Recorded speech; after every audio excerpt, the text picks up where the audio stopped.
Al-Iman TV, sarana penyubur keimanan. Assalamualaikum warahmatullahi wabarakatuh.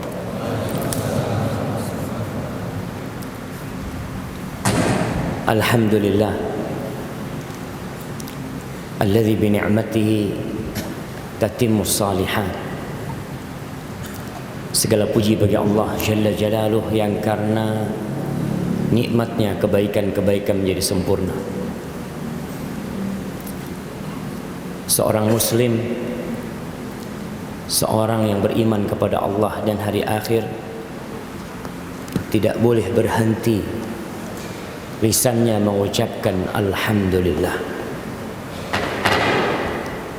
Karena sejatinya semua keindahan, semua kebaikan, semua kenyamanan yang kita rasakan itu murni karunia Allah Jalla Jalaluh. Maka sekali lagi, Alhamdulillah alladzi bi ni'matihi tatimmus shalihat. Allahumma salli wa sallim wa zid wa barik wa an'im ala sayyidina wa maulana wa syafi'ina wa qurrati a'yunina Muhammad wa ala alihi wa ashabihi ajma'in. Ya Allah, semoga salawatmu, salam berkah dan nikmatmu senantiasa engkau curahkan untuk hamba kekasihmu,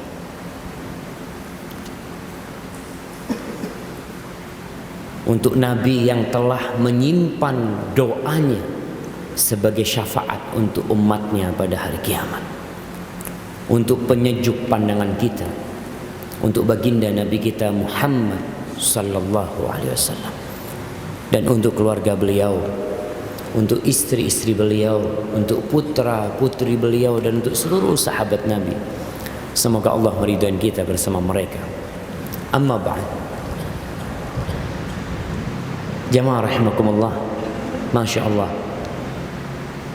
pagi hari ini kita berada di masjid yang namanya Baitur Raja, artinya rumah harapan. Ini rumah Allah yang menjadi pengharapan untuk setiap muslim. Dan pada pagi hari ini kita akan membahas tentang rizki. Karena ternyata training yang senantiasa diadakan untuk agar supaya usaha menjadi lebih lancar, agar orang-orang termotivasi untuk bekerja dan berusaha mengais rizki, itu masih ramai didatangin oleh orang-orang yang ingin memperbaiki kondisi ekonominya. Bahkan anak punya teman cerita, anak kalau habis ikut kajian tentang motivasi bekerja, itu ingin terbang untuk meraih dunia ini. Dan kemarin Ana membaca berita kejadian di Cina. Mungkin antum sudah baca juga, bagaimana seorang pesaing jual mie, mungkin mie kuah ya, itu karena salah satu pengusaha ini ramai tokonya, muncul hasad, muncul iri dan dengki. Itu pemilik warung sebelah datang ke dapurnya yang ramai itu, dikencingi. Itu kuahnya dikencingi dan terekam oleh CCTV. Ana lihat, subhanallah, sampai seperti itu orang mengais rizki. Dan tadi imam membacakan tentang kisah dua putra Adam yang gara-gara satu kurbannya diterima, yang satu ditolak, mereka akhirnya bertikai dan Qabil membunuh Habil. Sebagai kisah pembunuhan pertama di muka bumi. Apa penyebabnya? Dunia. Apa pendorongnya? Hasad, iri dan dengki. Jamaah, ketahuilah bahwa rizki kita tidak akan pernah tertukar. Wa ma min dabbatin fil ardi illa 'ala Allahi rizquha wa ya'lamu mustaqarraha wa mustawda'aha kullun fi kitabim mubin. Rizki itu nggak bakal ketukar. Semua yang hidup di muka bumi ini, yang sehat, yang sakit, yang sempurna tubuhnya, yang cacat, yang manusia, yang bangsa jin, yang binatang, yang serangga, yang tumbuh-tumbuhan, semuanya itu rizkinya udah ditanggung sama Allah Jalla Jalla. Kenapa kita harus berantem? Kenapa kita harus bertikai mencari rizki? Terkadang penyebabnya adanya ketidakyakinan bahwa rizki itu sudah ditanggung. Jamaah rahimakumullah, Al-Imam Syafi'i mengatakan, wa rizquka laysa yanqusuhu at-ta'anni wa laysa yazidu fir rizqil ana'u idza kunta dha qalbin qanu'in fa anta wa malikud dunya sawa'u. Kata beliau mengatakan, rizkimu itu tidak akan berkurang karena engkau lambat. Karena engkau lambat. Dan rizkimu tidak akan bertambah karena engkau bersegera dan berlelah-lelah. Antum kalau ngelihat ada orang yang tidak berkeringat kerjanya, tapi sebulan gajinya 10 juta. Ada orang yang sampai berkeringat-keringat sampai gosong kulitnya, gajinya berapa? Sehari cuma 65.000. Kalau rizki itu ditentukan dengan semangat dan etos kerja seseorang, maka tentunya yang kerja sampai berkeringat-keringat rizkinya lebih banyak. Tukang umpamanya. Ada orang yang cuma duduk kerjanya, cuma tanda tangan. Saya nggak pernah keringetan, tapi rizkinya lebih banyak. Kenapa? Tadi Allah yang sudah menentukan rezeki kita. 120 hari tatkala kita berada di perut ibunda kita, Allah kirim malaikat untuk mencatat. Dicatat semua. Rizkinya dicatat. Fulan nih rizkinya berapa? Dari hidup sampai mati rizkinya umpamanya 200 juta. Sudah 200 juta. Mati walaupun uang yang tersisa 1 miliar itu bukan rizki dia. Bukan. Rizki anak keturunannya. Dan jamaah rahimakumullah, rizki itu sama dengan ajal yang ditulis tatkala kita di rahim ibunda kita. Rizki ajal, apakah dia termasuk orang yang berbahagia atau dia termasuk orang yang sengsara, udah ditentukan. Jodoh termasuk rizki. Ada orang yang masya Allah ingin menikah dengan perawan, masya Allah, dia nador sana nador sini sampai 30 perempuan di nador, ternyata rizkinya janda beranak 3. Mau gimana? Betul rizki jamaah. Apa yang bisa kita lakukan? Ana sudah cari usaha. Ada seorang yang masya Allah berangkat nador mau cari akhwat bersama ibundanya, bersama sepupunya, bersama anak sepupunya. Berangkat dari Jember ke Malang, lihat perempuan di sana tidak cocok, ke Bangil tidak cocok, keliling nggak cocok. Ditanya sama ibunya, kamu ini kok nggak cocok semua, kata dia. Maunya sama siapa? Maunya sama anak sepupunya. Yang keliling ikut, ternyata dia maunya sama itu. Dan akhirnya menikah. yang perlu kita lakukan adalah menumbuhkan keimanan di hati kita. Bahwasanya andai kata seluruh penduduk Surabaya bersatu padu untuk memberikan manfaat buat kita supaya jabatan kita naik, kalau Allah tidak berkehendak itu tidak mungkin terjadi. Yakin.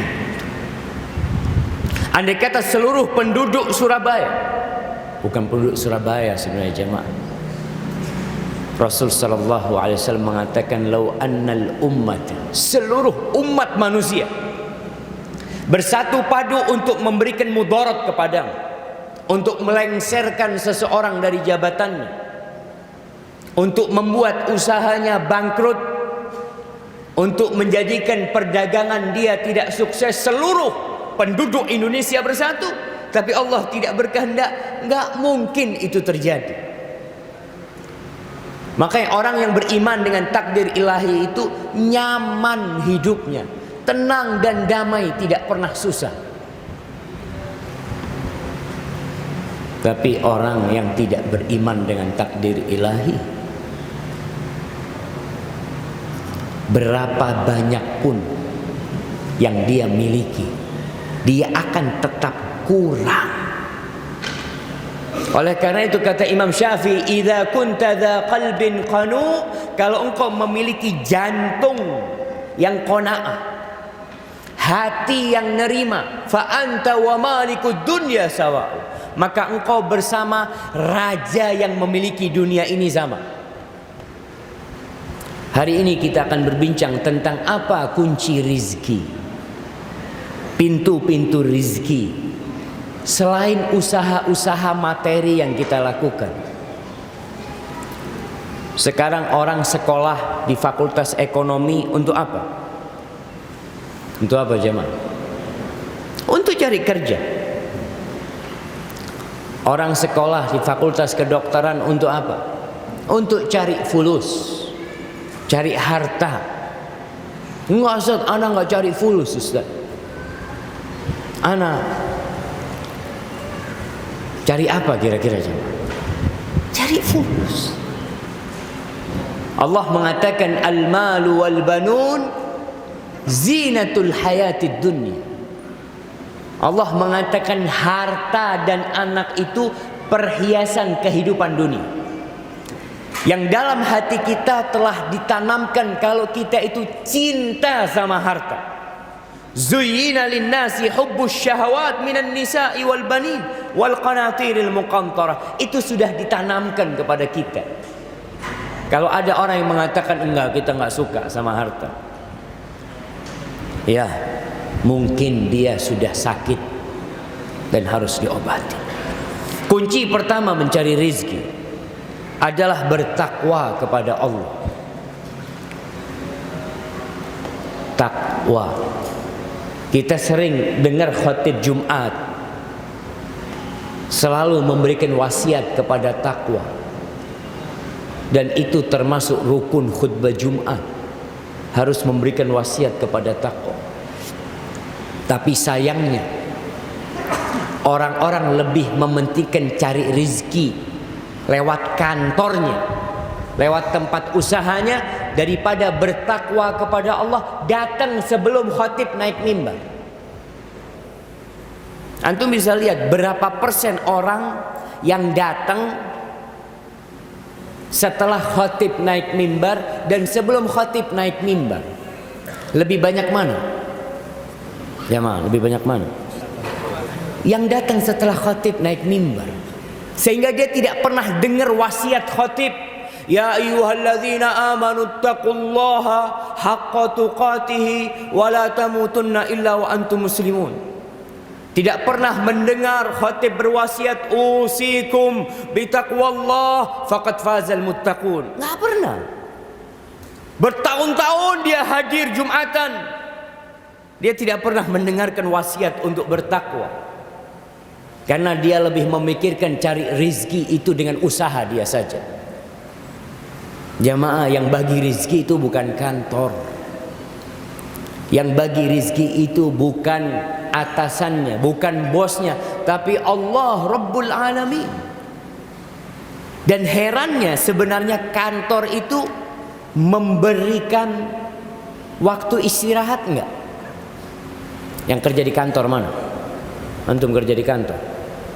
Jam berapa Jumatan dikasih istirahat? 11:30. Kenapa datangnya pas azan? Enggak usah lagi makan ya, ngobrol sama sahib-sahibnya. Dan ada sebagian orang yang datang Jumatan. Apa yang dia lakukan? Berdiri. Karena sudah khutbah kedua dan tinggal doa. Maka dia nunggu, ini kok nggak selesai khutibnya. Allahu Akbar jamaah. Allah mengatakan, "Waman yattaqillah yaj'al lahu makhrajan wa yarzuqhu min haitsu la yahtasib." Barang siapa yang bertakwa kepada Allah, Allah akan kasih jalan keluar buat dia dari segala urusan dia. Kita kalau lagi punya masalah, lagi punya kesulitan, baik itu hubungan suami istri, hubungan anak buah sama bosnya, hubungan kita dengan tetangga kita, dengan masyarakat kita, kuncinya bertakwa kepada Allah. Allah yang bisa menyelesaikan. Allah yang bisa menyelesaikan. Manusia berusaha tapi Allah yang menentukan. Wa yarzuqhu min haitsu la yahtasib, dan Allah akan kasih rizki dari arah yang tidak disangka-sangka. Nah, antum udah bekerja? Belum? Antum udah kerja? Baik, udah usaha, wira swasta. Antum lebih seneng mana? Rizki yang sudah tahu dan rizki yang belum tahu? Yang belum tahu. Rizki yang antum sudah tahu, ana insya Allah biasa akhir bulan ini dapatlah gaji berapa, 3 juta. Dia ketika dapat gaji itu biasa karena tiap bulan dapat.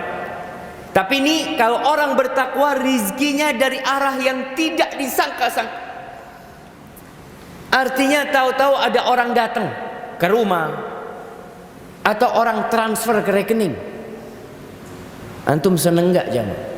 Ada di Jember orang dapat transferan 1 miliar. Dia lihat, Allahu Akbar, kata dia, rizki. Ternyata dia dipanggil ke Jakarta. Ada orang yang mau cuci uang, jamaah, masuk ke rekening dia. Bukan rizki, malah balak buat dia. Dia harus dipanggil, antum dapat dari mana duitnya? Tapi yang jelas rizki yang tidak disangka-sangka itu lebih nikmat rasanya. Antum di rumah lagi duduk-duduk, tahu ada tetangga yang kirim pisang goreng. Allahu Akbar.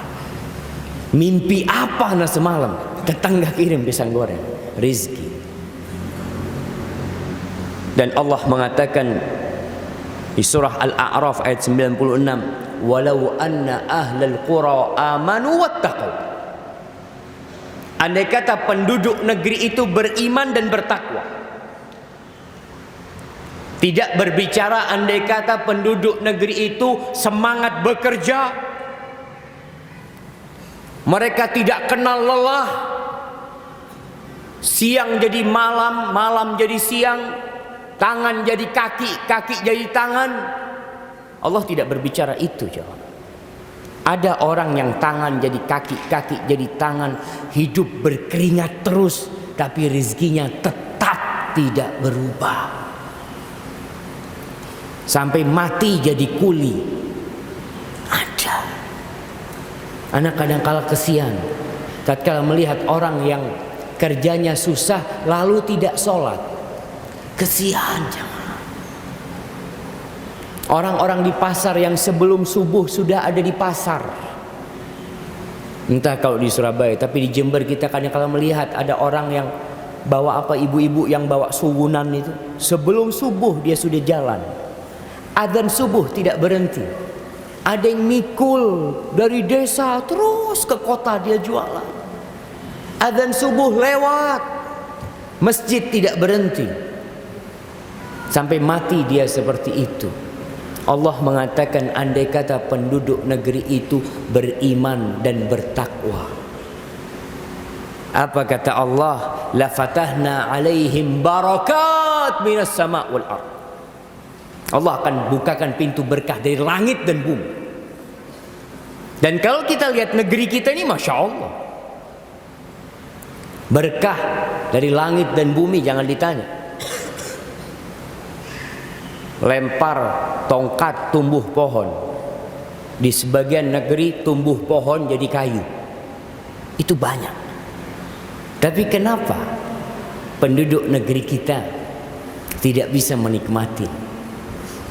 Antum coba bertanya, ada apa dengan kita? Kita tidak beriman dan bertakwa. Kalau tadi disebutkan sholat subuh berjamaah di masjid, berapa banyak yang sholat? Antum bisa lihat sholat Jumat yang benar-benar wajib, mendengarkan khutbah yang termasuk bagian dari sholat Jumat, berapa banyak yang mendengarkan? Sebagian masih ngobrol ketika khutbah Jumat, nggak ada takwa. Dan antum bisa lihat orang mau cari rizki. Ya, sekarang yang lagi rame, sebelumnya ada fish travel, yang sekarang apa? Abu Tur. Mereka mau cari rizki dari jalan apa? Dari memakan hartanya orang-orang yang hendak beribadah kepada Allah. Wallahi jamaah, walaupun mereka bergelimang harta, ketahuilah bahwa dosa itu sesuatu mahaka fi nafsika wa karihta ayyattali alaihin nas. Dosa itu sesuatu yang grundel di hati. Orang kalau berbuat dosa itu, walaupun dia punya rumah bagus, dia punya mobil mewah, dia punya aset banyak, tetap dosa itu membuat hidup dia tidak nyaman. Dan engkau tidak mau orang tahu dengan dosa. Takut jemaah. Koruptor dia cari rizki lewat sana. Anak kadang-kala bingung jemaah. Ada koruptor yang menyimpan uang di salah satu rumahnya 250 miliar. Dia sudah tua renta. Buat apa? Allah katakan innama yuridullahu liyu'adzibahum biha fil hayatid dunya. Allah tuh mau mengazab mereka dengan harta mereka. Jadi dia dikasih harta itu sebagai azab. Kenapa? Dia serba ketakutan. Takut berkurang, takut ketahuan, takut mati, takut sakit, takut semua. Hartanya jadi azab buat dia. Maka ingat, kunci pertama untuk mendapatkan rizki adalah bertakwa kepada Allah. Orang-orang yang mau berangkat umroh, yang mau berangkat haji, kata Allah suruh bawa bekal. Wa tazawwadu, bawa bekal kalian. Apa bekalnya? Fa inna khairaz zadi at-taqwa. Sebaik-baiknya bekal itu takwa. Melaksanakan perintah Allah dan menjauhi larangannya. Yang kedua, kunci rizki yang kedua, istighfar. Bagaimanapun kita berusaha bertakwa, kita manusia, kita pasti berbuat dosa. Itu sudah menjadi kodrat manusia. Bahkan kalau kita nggak ada yang berbuat dosa, dunia ini akan dikosongin sama Allah Jalla Jalaluhu. Allah akan datangkan makhluk yang lainnya yang berbuat dosa. Kata Rasul sallallahu alaihi wasallam, "Lau lam tudhnibu la dhahaballahu bikum." Andai kata kalian tidak berbuat dosa, Allah akan hilangkan kalian. Allah akan kosongkan bumi ini. Wala jaa biqaumin akharin yudhnibun fayastaghfiruna Allah fayaghfir lahum. Allah akan datangkan manusia-manusia yang lain, kaum yang berbeda, yang kemudian mereka berbuat dosa dan mereka beristighfar dan Allah mengampuni dosa-dosa mereka. Dan ternyata orang yang bertakwa itu ahli istighfar. Rasulullah sallallahu alaihi wasallam Dalam sehari berapa kali istighfar? 100 ya. Kita berapa kali istighfar? Ustaz, ana mau istighfar, alhamdulillah hari ini ana nggak berbuat dosa, Ustaz. Subhanallah. Ini modelnya manusia sekarang. Sok suci, sok tidak punya dosa, istighfar. Makanya Allah ketika menyebutkan penghuni surga itu, apa kata Allah? Kanu qalilan minal laili ma yahja'un. Mereka kalau malam tidurnya sedikit. Itu penghuni surga. Ngapain tidurnya sedikit? Ngapain jamaah? Nonton bola. Ada orang-orang yang tidurnya sedikit berangkat ke kafe, karaoke, klub malam, di alun-alun. Anak kadang-kala bingung. Kadang-kala anak naik kereta yang jam 1 malam. Itu anak berangkat dari rumah, di alun-alun Jember itu banyak pemuda-pemudi cangkruan. Saya lihat, ya Allah, apa yang dicari mereka? Surga? Bukan tentunya. Masa cari surga di alun-alun? Kanu qalilan minal laili ma yahja'un wa bil ashar hum yastaghfirun. Di waktu sahur mereka beristighfar. Semakin iman bertambah, semakin banyak istighfar antum. Buktinya siapa? Nabi kita Muhammad sallallahu alaihi wasallam. Berkaitan dengan istighfar ini menjadi kunci rizki. Allah menyebutkan hal ini di surat Nuh. Bagaimana Nabi Nuh merangsang kaumnya. Orang itu ada yang perlu dirangsang dengan hadiah. Dikasih hadiah nggak bisa, dikasih hukuman. Model manusia seperti itu. Antara takut dan harap. Ada anak kita yang Masya Allah, kalau dikasih hadiah semangat belajar. Ada yang dikasih hadiah nggak semangat, tapi kalau dikasih pecut semangat belajar. Iya, manusia berbeda-beda. Sehingga kalau kita lihat Allah kadangkala merangsang manusia dengan surganya. Dikasih nih, ada surga. Terkadang Allah menyebutkan neraka, dan terkadang surga neraka selalu berdampingan. Allah menyebutnya. Nabi Nuh alaihissalam mengatakan kepada kaumnya, "Faqultu astaghfiru rabbakum innahu kana ghaffara." Aku katakan, ya Allah, kepada kaumku, mohonlah ampun kalian, bertobatlah kalian kepada Allah. Sesungguhnya Allah itu Maha Pengampun. Aku sudah sampaikan itu. Aku sebutkan kepada mereka tentang Engkau, ya Allah, tentang kemuliaan-Mu, tentang asmamu. Di antara asma'ullah al-husna al-ghaffar. Lalu aku katakan kepada mereka, yursilis sama'a alaikum midrara. Tuh Allah akan kirimkan buat kalian hujan yang berkelanjutan, hujan yang bermanfaat buat kalian. Wa yumditkum bi amwal. Nih, banyak istighfar, Allah akan tambahin harta kalian. Wa banin, anak-anak kalian. Cukup itu belum.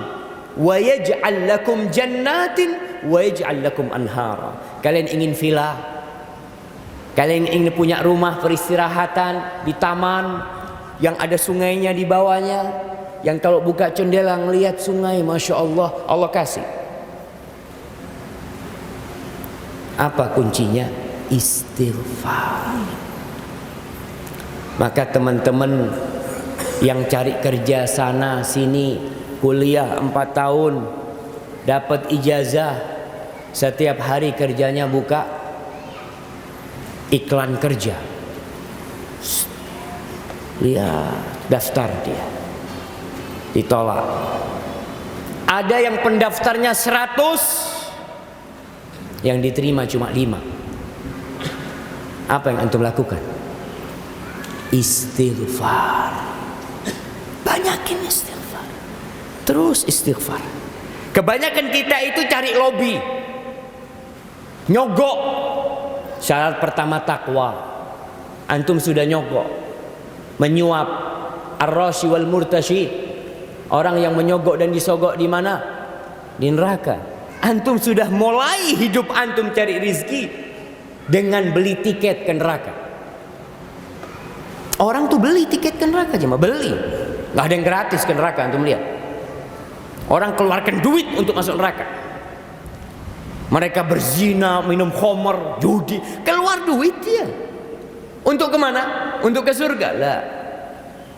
Maka ingat, mulai awal hidup antum mencari rezeki buat anak-anak nih yang baru lulus kuliah, yang kebingungan nanti mau kerja di mana. Karena kita lihat ada orang yang nggak pernah kuliah tapi rezekinya masya Allah, Ustaz. Ada yang lulus SD masya Allah, ada yang nggak bisa baca dan nulis, lebih kaya daripada yang profesor, doktor, ahli ekonomi. Akhirnya ahli ekonomi ini jadi pekerja buat orang yang tidak lulus SD. Untuk supaya tahu bahwa rezeki itu tidak ada kaitannya dengan ijazah. Nggak ada kaitannya sama ijazah. Ya belajar untuk cari rezeki silahkan. Tapi ingat, kunci rezeki yang Allah telah bukakan buat kita jangan dilupakan. Kemudian yang ketiga, doa. Istighfar itu doa minta ampun, belum doa minta rezeki. Yang ketiga, doa minta rezeki. Di antara doa yang diajarkan oleh Nabi alaihi salatu wassalam, ana ini sering menyampaikan, kalau mau tidur jangan ingat dunia. Ingat apa? Mati. Doanya orang yang mau tidur apa? Bismillahirrahmanirrahim. Amutu wa ahya. Mati dan hidup. Tapi ternyata tadi malam ana baca doa ini, Nabi alaihissalatu wasallam mengajarkan kepada kita doa ingat hutang sebelum tidur. Kenapa?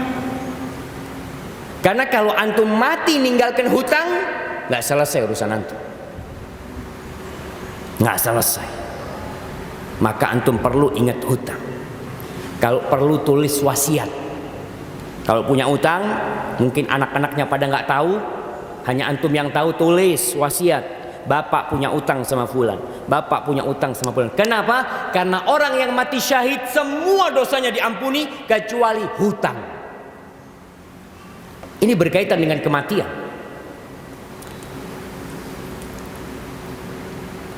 An Suhail mengatakan kana Abu Saleh ya'muruna. Abu Saleh ini nyuruh kita kalau kita mau tidur agar kita miring ke kanan kemudian baca doa. Apa doanya? Allahumma rabbas samawati wa rabbal ardi wa rabbal arsyil azim. Ya Allah, Rabb pemilik langit yang 7 lapis, pemilik bumi, pemilik arsy yang besar, wa rabba kulli syai. Engkau Rabbnya segala sesuatu. Faliqal habbi wan nawa. Engkau yang membelah biji. Kita lihat beras itu atau jagung itu atau apa saja terbelah kemudian muncul. Antum kalau ngelihat biji apa? Biji durian. Dia tidak akan tumbuh kecuali terbelah dahulu. Siapa yang membuat dia terbelah? Allah, faliqal habbi wan nawa. Nawa itu kurma. Antum kalau lihat kurma itu keras. Beda sama biji rambutan.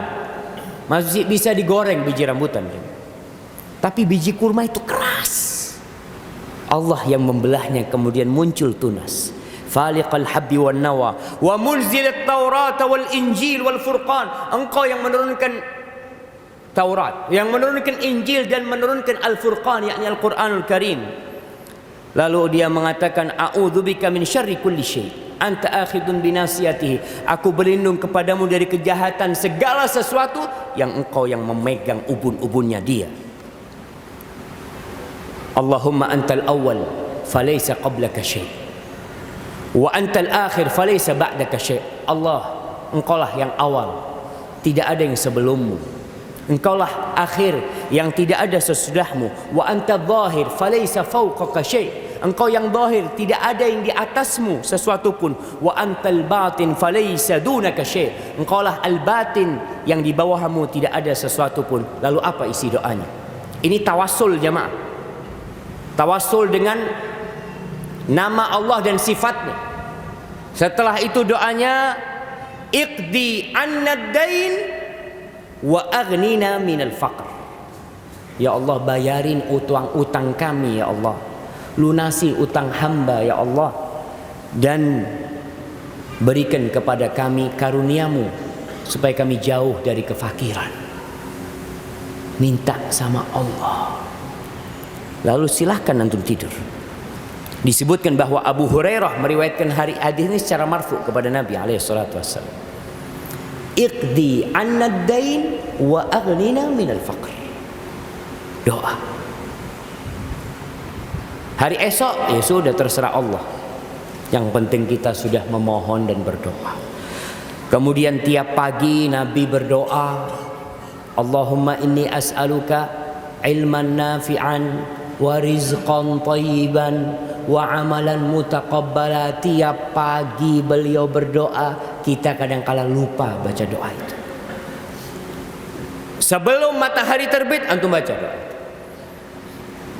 Minta ilmu yang bermanfaat, bukan sembarang ilmu. Yang kedua, minta rizki yang baik, bukan sembarang rizki. Kita nggak mau dapat rizki yang haram. Yang ketiga, minta amalan yang diterima oleh Allah Jalla Jalaluhu. Karena ada orang yang makan haram, doanya nggak dikabulkan. Bertahun-tahun dia berdoa, kok nggak dikabulkan Ustaz? Lihat, mungkin ada yang haram yang antum makan. Kemudian yang keempat, tasbih. Bertasbih, membaca subhanallahi wa bihamdih atau subhanallah subhanallah. Rasulullah sallallahu alaihi wasallam dalam hadis yang diriwayatkan oleh Imam Al-Hakim dan disahihkan oleh Syekh Albani, beliau mengatakan inna nabiyallah Nuhan sallallahu alaihi wa ala nabiyina wasallam, sesungguhnya Nabi Nuh alaihissalam ketika ajal datang menjemput beliau, qala libnihi, Nabi Nuh berpesan kepada anak-anaknya, inni qasun alaikal wasiyah, aku akan beri cerita kepadamu sebuah wasiat. Amuruka bithnatain wa anhaka anithnatain. Dia mengatakan, aku menyuruhmu dengan dua perkara dan aku melarangmu dengan dua perkara. Apa perintah pertama? Amuruka bila ilaha illallah, aku perintahkan kepadamu dengan la ilaha illallah. Jaga la ilaha illallah, ucapkan dan amalkan konsekuensi dari la ilaha illallah. Siapa yang tidak bisa mengucapkan la ilaha illallah? Burung beo kalau diajarin la ilaha illallah bisa. Burung kakak tua kalau diajarin la ilaha illallah bisa. Tapi apa yang membedakan la ilaha illallahnya dia dengan la ilaha illallahnya seorang muslim? Apa bedanya jemaah? Kita dituntut untuk memahami artinya, melaksanakan tuntutan dan kandungan la ilaha illallah, bukan sekadar mengatakan la ilaha illallah. Makanya ada orang yang mengatakan la ilaha illallah tapi dia benci sama Allah. Dia tidak menerima aturan Allah. Dia tidak tunduk dengan la ilaha illallah. Berarti bohong antum mengatakan. Orang-orang munafikin, Masya Allah, apakah mereka tidak mengatakan la ilaha illallah? Mereka bersalaman dengan Nabi, tangannya menyentuh tangan Rasulullah sallallahu alaihi wasallam. Antum baca surat Al-Munafiqun. Idza ja'akal munafiquna qalu nashhadu innaka la rasulullah wallahu ya'lamu innaka la rasuluh wallahu yashhadu innal munafiqina lakadzibun. Bohong, syahadatnya bohong, la ilaha illallahnya bohong, dusta. Maka ketahui, mengucapkan la ilaha illallah itu mudah, tapi konsekuensi dari la ilaha illallah itu yang dituntut. Antum tahu dokter tuh ada sumpahnya. Pejabat negara tuh ada sumpahnya. Bahkan kita lihat disumpah dengan Quran. Apakah omongan mereka itu benar atau bohong? Nanti dilihat di amalannya. Bagaimana seorang hakim MK yang akhirnya berkhianat? Ajib. Ketuanya berkhianat. Mana sumpahnya? Itu yang kita katakan. Kalau ngomong semuanya bisa. Nabi Nuh ketika mengatakan kepada anaknya, aku perintahkan kepadamu dengan la ilaha illallah. Apakah anaknya tidak mengatakan la ilaha illallah? Anaknya mengatakan. Tapi perintah ini dalam maksudnya. Bukan hanya ucapan di lisan. Aku perintahkan dengan la ilaha illallah. Fa inna samawat sab. Sesungguhnya langit yang 7 lapis. Wal aradhin sab. Dan bumi yang 7 lapis. Law wudi'at fi kiffah. Kalau ditaruh di daun timbangan yang satu. Langit yang 7 lapis dengan bumi semuanya ditaruh di daun timbangan. Dan la ilaha illallah ditaruh di daun timbangan yang satunya. Malat bihinna la ilaha illallah. Tentunya la ilaha illallah akan lebih berat dari sana. Kemudian yang terakhir sudah jemaah, dari kisah Nabi Adam ini, karena kita masih banyak ini yang perlu kita bahas. Pesan Nabi Adam kepada putranya mengatakan wa subhanallah wa bihamdi, dan ucapkan subhanallah wa bihamdi fa innaha salatu kulli syai. Sesungguhnya subhanallah wa bihamdi itu salatnya segala sesuatu. Salatnya binatang-binatang. Salatnya pepohonan. Karena kita tahu yusabbihu lahu ma fis samawati wa ma fil ardh. Bertasbih kepada Allah yang di langit dan di bumi. Segala sesuatu bertasbih. Sampai kerikil pun bertasbih. Salat mereka. Maka Nabi Adam mengatakan bahwa subhanallah wa bihamdih itu salatnya segala sesuatu. Nabi SAW pernah memegang kerikil. Dan para sahabat mendengar tasbih dari kerikil tersebut. Terus Nabi Nuh mengatakan wa biha yurzakul khalq. Dengan subhanallah wa bihamdi hamba dapat rizki. Maka antum banyak-banyak membaca subhanallah wa bihamdi. Para ulama menyikap, kenapa kok subhanallah wa bihamdi bisa membuka rizki? Dengan dua hal. Yang pertama, dengan subhanallah, yaitu menyucikan Allah dari segala kekurangan. Yang di situ ada unsur menetapkan kalau Allah Ar-Razzaq, Allah yang memberi rizki. Karena kita lihat ada orang-orang yang cari rizki di tempat pesugihan. Ada. Dia tidak menyucikan Allah, meyakini ada dewa dan dewi yang bisa memberikan rizki kepada dia, penunggu-penunggu. Maka seorang yang mengatakan subhanallah, sekali lagi itu bukan hanya ucapan di lisan, tapi keyakinan kalau Allah itu suci dari segala kekurangan. Yang kedua dari wa bihamdih, kita memuji Allah, bersyukur kepada Allah. La in syakartum la azidannakum. Kalau kalian bersyukur, aku akan tambahin. Maka tatkala antum mengatakan subhanallah wa bihamdi, hadirkan perasaan menyucikan Allah dari segala kekurangan, dan pujian hanya milik Allah semata.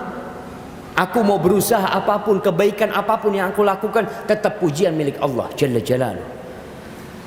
Kemudian yang ke berapa? Kelima, tawakal. Kuncinya tawakal. Oleh karena itu kalau antum keluar dari rumah, apa yang antum baca?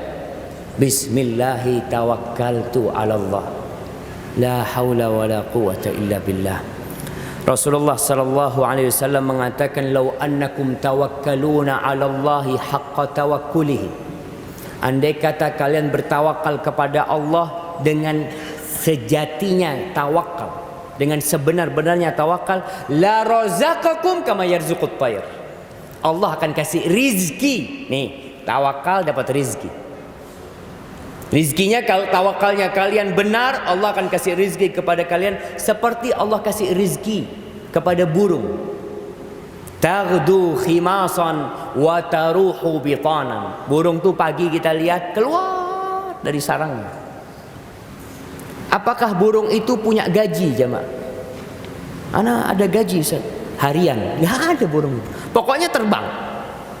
Terbang. Kerja iya, nggak boleh seorang muslim itu tawakal ada di rumah. Tawakal duduk di masjid. Bismillah tawakkaltu 'ala Allah. La haula wala quwata illa billah. Di mana? Duduk di masjid, tawakal keluar. Burung tuh terbang.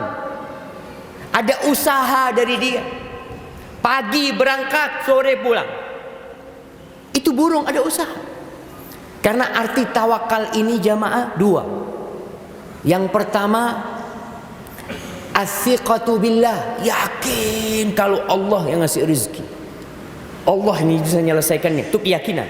Yang kedua, al-i'timadu 'ala Allah, menyandarkan diri kepada Allah. Kita udah yakin dan kita sandarkan, udah urusannya sama Allah. Maka seorang istri kalau suaminya berangkat kerja, doakan suaminya. Ingatkan, Mas, jangan lupa doa keluar rumah supaya pulang tenang. Kalau istri mengingatkan suaminya tawakal, pulang ke rumah ngomong, maaf dek, hari ini nggak dapat duit, cuma 20.000. Sekarang ada orang yang kerjanya ojek online, ada yang taksi online, ada orang yang kerjanya memang nunggu panggilan, nggak tahu dia jamaah. Tawakal, serahkan semuanya kepada Allah. Kalau hari ini nggak dapat rezeki, mungkin waktunya aku mati. Karena orang itu tidak akan mati kecuali rezekinya sudah selesai semuanya. Maka hadirkan jamaah.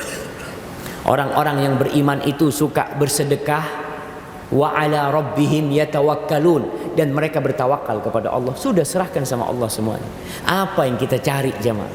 Apa yang mau kita andalkan? Ini subhanallah, ada orang, mana kalau ingat kisah orang ini di Pekanbaru, Masya Allah.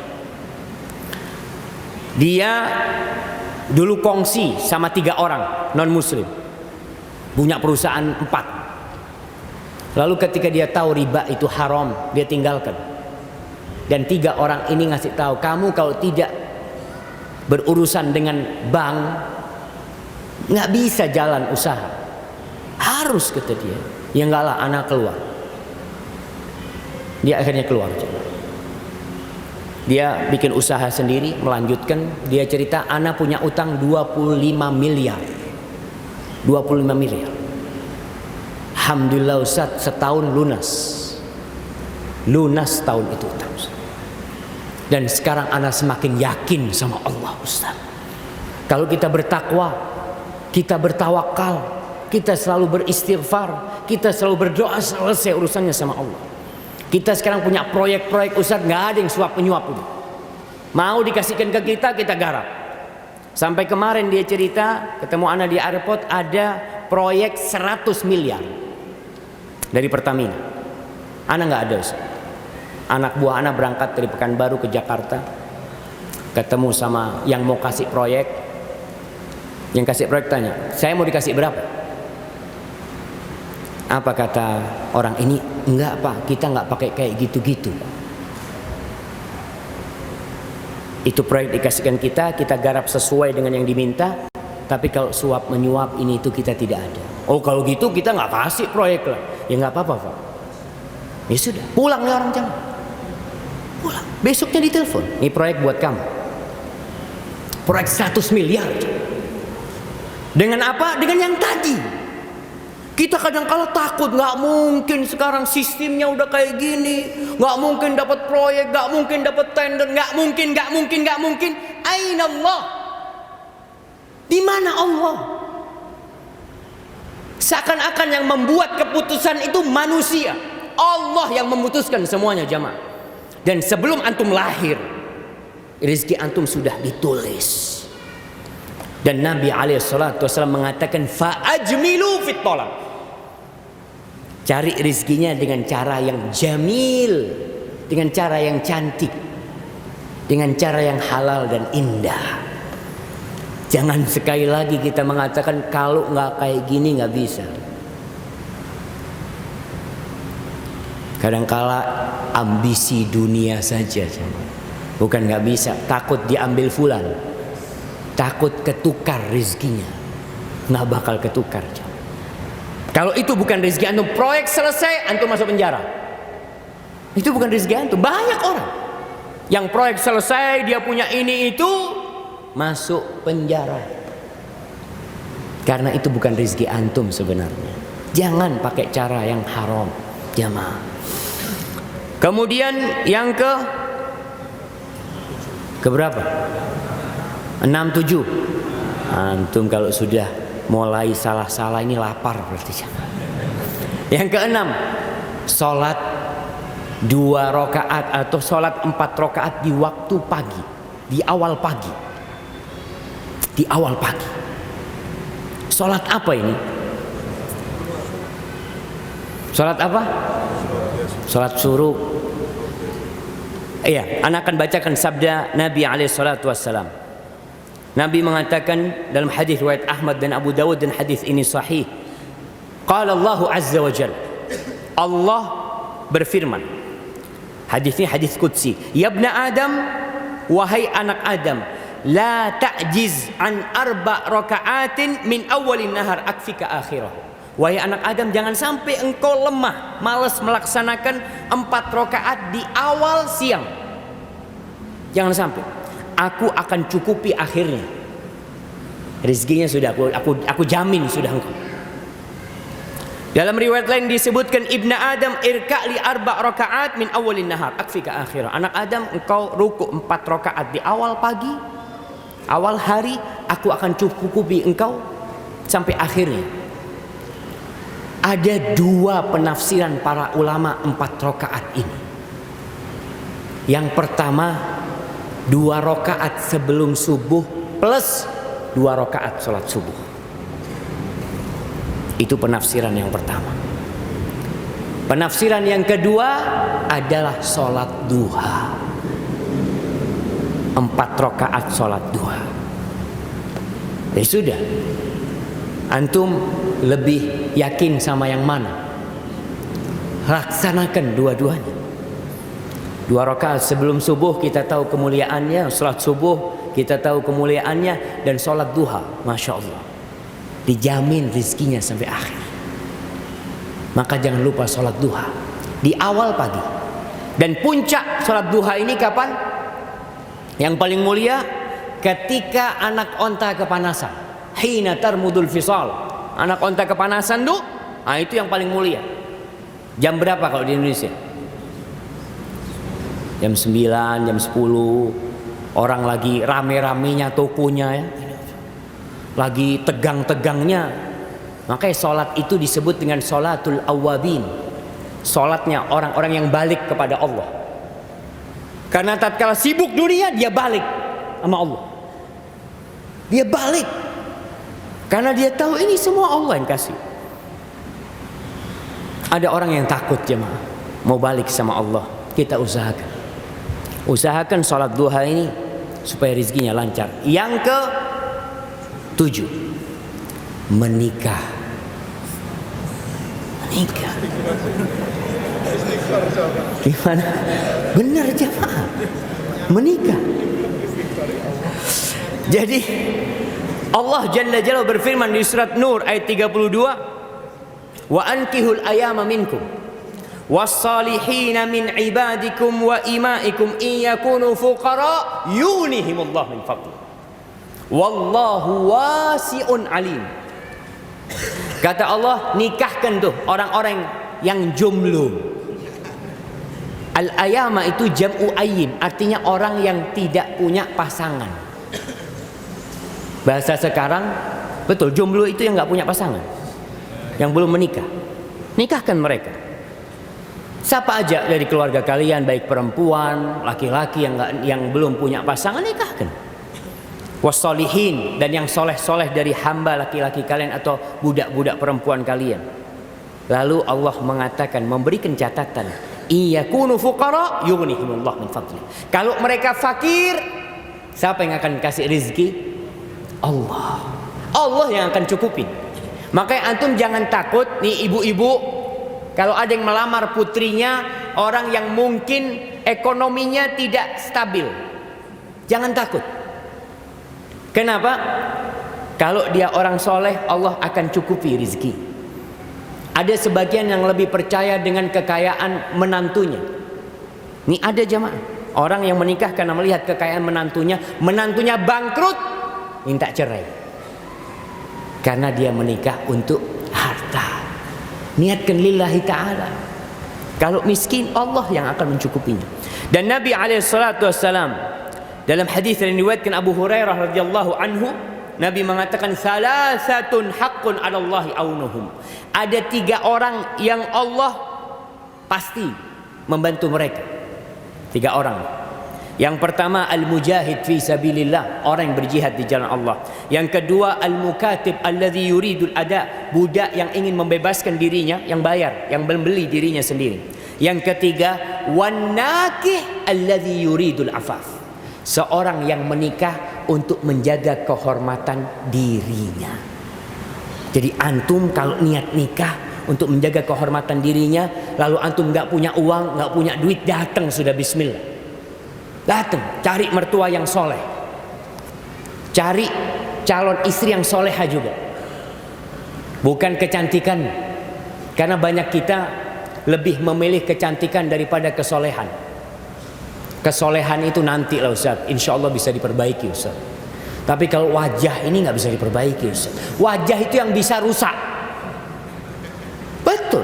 Kalau antum menikah karena tubuhnya yang semampai, bisa rusak tuh tubuhnya. Wajahnya bisa rusak. Tapi kalau antum menikah karena kesolehannya, untuk menjaga kehormatan diri antum, Allah cukupi antum. Allah jamin antum. Ada garansi, ada asuransi dari Allah. Kenapa kita kemudian tidak memilih yang ada garansi? Maka ingat, menikah bagi anak-anak yang ingin rezekinya lancar, yang mungkin cari kerjaan sana kerjaan sini nggak dapat, ya sudah, melamar kerja nggak dapat, melamar akhwat. Bismillah. Kalau diterima, kalau nggak diterima ya sabar. Nah, kemudian yang ke-8, anak, bikin anak. Antum lihat, ya Allah kok susah rizkinya. Sebagian orang itu mau punya anak lagi, bingung karena dilihat penghasilannya kurang. Ustaz, nih buat anak 2 aja, ya Allah Ustaz, sudah hemat banget Ustaz. Masa mau nambah anak lagi? Masya Allah. Yang ngasih rizki itu bapaknya apa Tuhannya? Allah yang kasih rizki. Jadi kalau antum yang ngasih rizki, antum perlu perhitungan. Antum hitung tuh. Iya, anak rizkinya, anak gajinya 30 atau 3 juta. Anak 1 sekian, anak 2 sekian, anak 3 habis. Antum gak bisa punya anak lagi kalau antum yang kasih rizki, tapi bukan antum yang kasih rizki.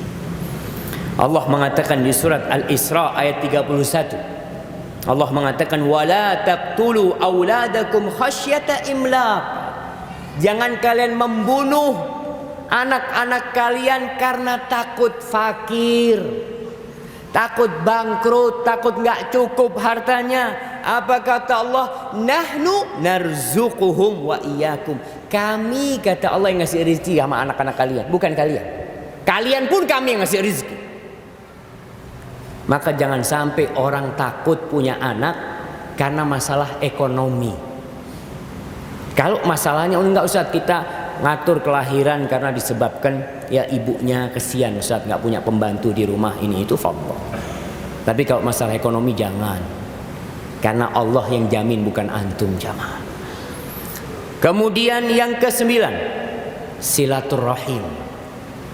Silaturrahim ini yang kadang-kala di masa manusia yang sibuk cari harta, kita itu lupa sama silaturrahim. Waktu kita lebih untuk pekerjaan karena ini fulus ini Ustaz. Kita lebih memilih apa kalau di luar jam kerja itu Bukan, kerja nambah di luar jam kerja. Overtime. Bahasa Inggris itu jamaah. Bahasa Indonesianya lembur, masya Allah. Lembur, bismillah. Siap, masya Allah. 5 menit lagi jamaah. Sampai mana ya Allah? Lembur. Orang tuh kadang-kala milih lembur untuk dapat tambahan gaji daripada silaturahim. Antum sekarang dirubah. Waktu lemburnya itu, ini lembur nih, kamu mau lembur sekian? Enggak. Lembur saya mau silaturahim. Kenapa? Karena silaturahim saya itu lembur buat saya. Ada tambahan rezeki lebih besar daripada yang dikasih sama Bapak. Rasul sallallahu alaihi wasallam mengatakan, "Man ahabba ayyub satalahu fi rizqihi wa yunsa'alahu fi athari falyasil rahim." Barang siapa yang ingin rizkinya diluaskan, dibentangkan, dan umurnya ditambahkan, waktunya diberkahin, masa hidupnya ditambahin, apa yang harus dilakukan? Silaturahim. Jadi antum kalau dilihat rizkinya mulai sempit, lembur-lembur tinggalkan. Ganti lemburnya silaturahim.